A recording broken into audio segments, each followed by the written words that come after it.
నువ్వేం చెప్పావు? లేరుగా, అదే చెప్పాను. కాఫీ అయినా ఇచ్చావా?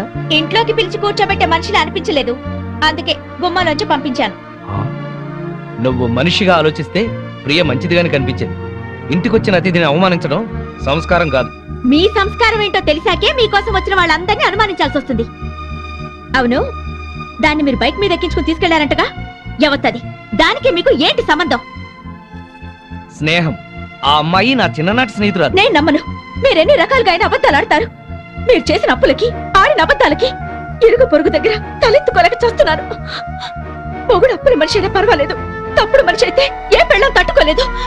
ఇంకెప్పుడు దాంతో తిరగండి. నీకేమన్నా పిచ్చా? అర్థం లేని అనుమానాలతో బ్యాడ్ గా ఊహించేసుకుని మాట్లాడుతున్నావు. నేను చెప్పేది నిజం. ఏంటండి నిజం? అది రోడ్డు మీద కనిపిస్తే బైక్ మీద ఎక్కించుకుని ఎక్కడికో తీసుకెళ్ళడం దేనికి? ఇంటికే తీసుకురావచ్చుగా. అసలు ఈ అప్పులన్నీ చేసింది ఇంటి కోసమా, దానికోసమా? నోర్మోయ్. నన్ను నోరు మీమంటం కాదు. ఆ సేట్ మళ్ళీ ఫోన్ చేసి నానా మాటలు మాట్లాడుతున్నాడు. ముందు వాడి నోరు మూయించండి.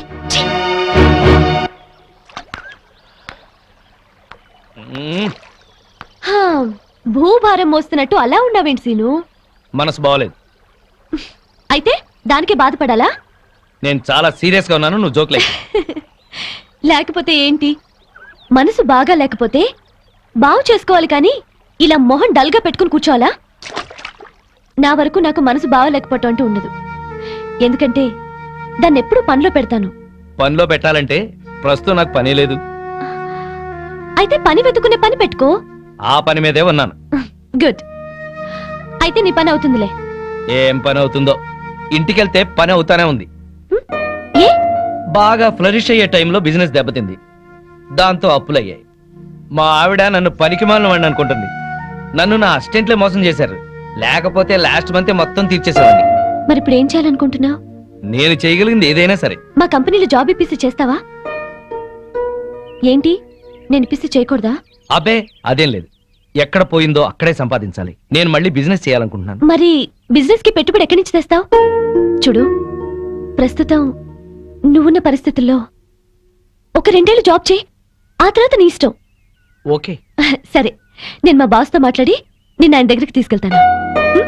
సరే. Okay. Good morning sir. Good morning. నా ఫ్రెండ్ శ్రీనివాస్, MBA. మీకు చెప్పాను కదా, ఇతని. నమస్కారం అండి. ఓ కూర్చో. థ్యాంక్స్.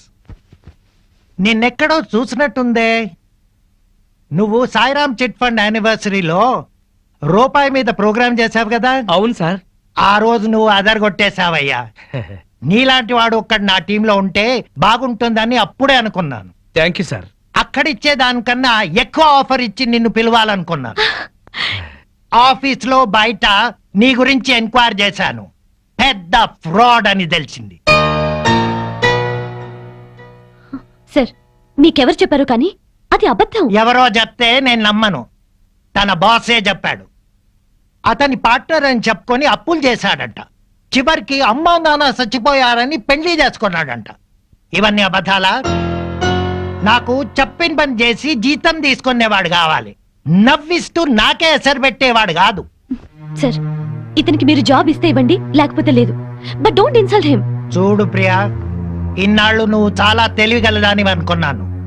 ఇలాంటి వాడిని ఫ్రెండ్ అని తీసుకొచ్చి ఇతనికి జాబ్ ఇవ్వమంటున్నావంటే నిన్ను కూడా సస్పెక్ట్ చేయాల్సి వస్తుంది. సార్, మీ దగ్గర పని చేస్తున్నానని ఇష్టం వచ్చినట్టు మాట్లాడకండి సార్. అసలు మాట్లాడవలసిన అవసరమే నాకు లేదు. చూడు, తాటిపట్టికి ఎదురు దేకడము, ఇతనికి జాబ్ ఇవ్వడము నేను చేయలేను. సార్, మీరెంతో సంస్కారవంతులు అనుకున్నాను, కానీ పక్క బిజినెస్ మ్యాన్ అని అర్థమైంది. ఎస్, నాకంత వ్యాపారమే. నా నవ్వు మంచిదనం, పలకరింపు పొగడతా అన్ని వ్యాపారంలో భాగమే. చాలా సంతోషం సార్. మీలాంటి వాళ్ళ దగ్గర పనిచేయడం కంటే పస్తులుండి చావడం నయం. నాకు రావాల్సిన జీతం మీ పెట్టుబడిలో జమ చేసుకోండి. పద. సారీ సీను, మా బాస్ ఎవడో చెప్పిన మాటలు విని నిన్ను మిస్అండర్స్టాండ్ చేసుకున్నాడు. దానికి నువ్వెందుకు సారీ చెప్పడం, హర్ట్ అవ్వడం, జాబ్ వదులుకోవడం? నిన్నంటే నాకు బాధగా ఉండదా? నీకెందుకు బాధ? నేనున్న పరిస్థితుల్లో అందరూ మీ బాస్ లాగానే అనుకుంటున్నారు. నీ గురించి వాళ్ళకి తెలియక వాగుతున్నారు. నా మంచితనం గురించి నీకు తెలుసా? తెలుసు. ఎలా తెలుసు? అదంతే, నాకు తెలుసు. నేను ఫీల్ అవుతాను నువ్వు అలా అంటున్నావు.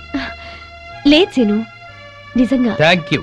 కానీ నీకు ఉద్యోగం లేదు, నాకు ఉద్యోగం లేదు. ఎలా? సిన్సియర్ గా కష్టపడే వాళ్ళని అదృష్టం ఇన్వైట్ చేస్తుంది. అదృష్టం ఇన్వైట్ చేస్తుంది కదా అని అప్పులాడు మన కోసం ఆగడు కదా. డోంట్ వరీ, అన్నీ సెటిల్ అవుతాయి. మళ్ళీ రేపు కలుద్దాం. Okay, bye. Okay bye.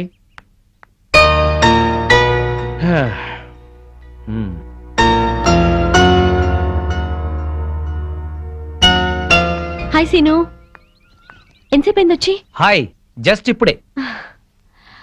ఆహా, భలేగా ఉంది కదూ. ఏంటది? ఆ తెల్ల మేఘం అప్పులపారం వదిలించుకొని తేలిపోతున్నట్టు ఉంది కదూ. నా అప్పుల గురించి నీకు నవ్వులాటగా ఉందా? ఏయ్, నీకు పెద్ద అప్పే ఉంది. కళ్ళు మూసుకొని చిటికేస్తే తీరిపోతుంది. కథలు చెప్పకు. కథలు కాదు, నిజం. సరే అయితే నేను కళ్ళు మూసుకుని చిటికేస్తాను. నా అప్పులు ఎలా తీరిపోతాయో నేను చూస్తాను. హ్మ్.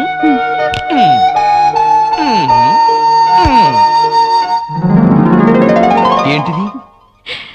చిటికేసావుగా, చేతిలోకి వచ్చాయి. అప్పులు తీర్చే. ఎక్కడివి? నా పెళ్లికని దాచినవి. ఎంత? 4 లక్షలు. నీకేమన్నా పిచ్చా? నీ పెళ్లికని దాచిన డబ్బు తీసుకొచ్చి నా అప్పులు తీర్చమంటావు? పిచ్చి కాదు, అభిమానం. తీసుకో. ఇప్పటికే వాడెవడో మా అమ్మా నాన్న చచ్చిపోయారని అబద్ధం చెప్తే నన్ను తిడుతున్నారు. మళ్ళీ ఇప్పుడు ఒక ఆడపిల్ల పెళ్లి డబ్బుతో అప్పులు తీర్చాననిపించుకోనా? అవన్నీ ఆలోచించుకో, తీసుకో. అదేం కుదరదు. ఇది నీ పెళ్లి కోసం దాచిన డబ్బు. ఇంటికి తీసుకెళ్ళు. సరే, నాకు నచ్చిన వాడిని తీసుకొచ్చి పెళ్లి చేయి. అప్పటి వరకు అప్పుగా తీసుకో. అచ్చంగా కాదు, అప్పుగా. Okay okay okay okay okay okay.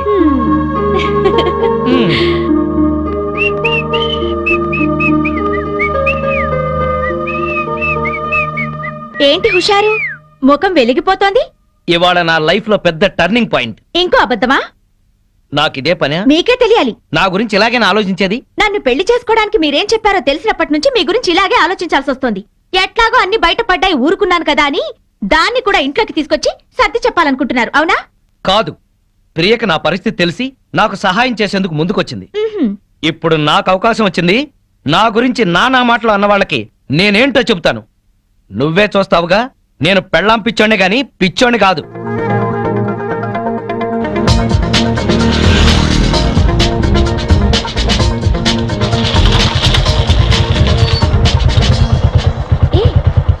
ఏంటి ఇక్కడికి తీసుకొచ్చావు? ఈ ల్యాండ్ అలా ఉంది. ఎందుకు? ఎందుకో తర్వాత చెప్తాను. ముందు ఎలా ఉందో చెప్పు. ఈ కనిపించే మొత్తమా? మొత్తం కాదు. ఇక్కడి నుంచి ఆ చెట్టు వరకు, చెట్టు దగ్గర నుంచి తాడి చెట్టు వరకు, తాడి చెట్టు నుంచి మళ్ళీ రోడ్డు దాకా స్క్వేర్ గా ఉంది. అయితే ఏంటి? ఆ స్క్వేరే బాగుందా? సీను, నీకేం కావాలో చెప్పు. వేణు, ఈ ల్యాండ్ కి ఈస్ట్ సైడ్ న సినిమా థియేటర్ల కాంప్లెక్స్ వస్తుంది.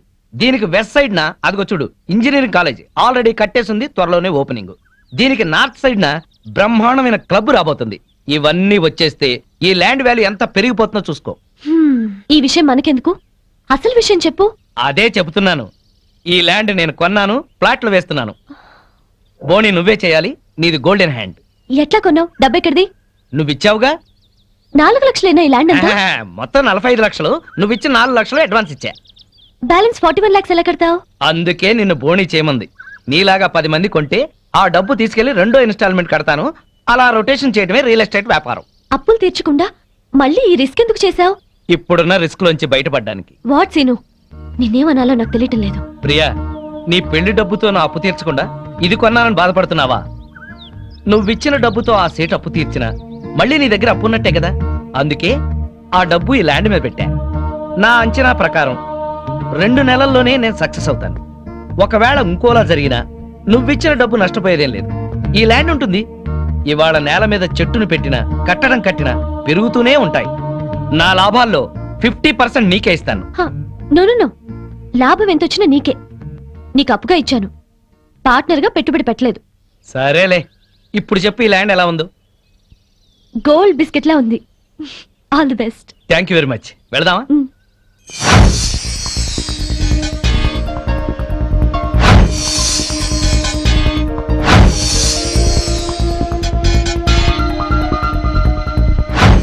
మామిడి చెట్లన్నీ మంచి పూత మీద ఉన్నాయి కదా సీను?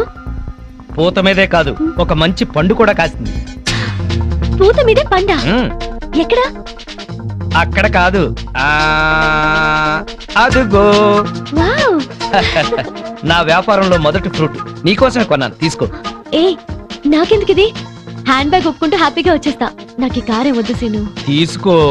వద్దన్నానా? వద్దు అనొద్దన్నానా? నా వ్యాపారం అనే చెట్టుకు నీళ్లు పోసింది నువ్వు, దాని నుంచి వచ్చిన మొదటి ఫ్రూట్ నీకే చెందాలి. తీసుకో. Thank you. కమాన్. ఏమండి తెల్లారితే దీపావళి, వాడికి టపాకాయలు కొనిచ్చి మీరు ఇక్కడ కూర్చోవచ్చు కదా. ఇప్పటికి 50 సార్లు చెప్పావన్నమాట. పిల్లాడు సెంటిమెంట్ అడ్డం పెట్టి నా హ్యాపీ మూడ్ పాడు చేయొద్దు. అది కాదండి, మీ ఫ్రెండ్ ఏమో ఆడపిల్ల అయినా సరే ఆ అమ్మాయికి అన్ని టపాసులు కొనిచ్చాడు, వీడికి కొనివ్వలేదని ఏడుస్తున్నాడు. వాడు ఏడుస్తున్నాడా? ఆ, వాడితో పాటు నువ్వు కాసి పెడవే. ఏడవండి ఇద్దరు కలిసి. గుర్తుండే. అదేంటి బావా, టపాకాయలు పిల్లల దగ్గర కలిపే తెచ్చాను, మా ఆవిడ ఇవ్వలేదా? దానికి బుర్రలేదు. దీనికి మాత్రం ఉందే బుర్ర? మందు కొట్టే సమయంలో మందు గుండు గురించి మాట్లాడుతుంది, దీనికి బుర్ర ఉందా అంట. అది నిజమే బావా. ఆ పెళ్ళాం పిచ్చోడు పెద్ద మెంటలోడు, ఆ పిల్లకి ఇంకా మెంటలు. నిజమే, వాడేదో ఎర్రపిల్లతో తిరుగుతున్నాడు. అయితే ఏంటంట? మన పిల్లల్ని చూసి నేను నేర్చుకోవచ్చుగా. ఇప్పుడు నా పెళ్ళాన్ని ట్యాప్ను కొట్టాను, ఏమన్నా మాట్లాడిందా? మీ ఆవిడ భూదేవి, ఎంత ఓర్పు ఎంత సానం. ఏళ్ళ ఓర్పు ఆ అమ్మాయికి ఎక్కడ వస్తుంది? అది నీ మంచితనంలే బావా. మీ ఆవిడ మాత్రం మహాసాధ్వి కాదేంటి? మన పెళ్ళాలు మంచోళ్ళు కాబట్టి మనవి మాత్రం మందు కొట్టగలుగుతున్నాం.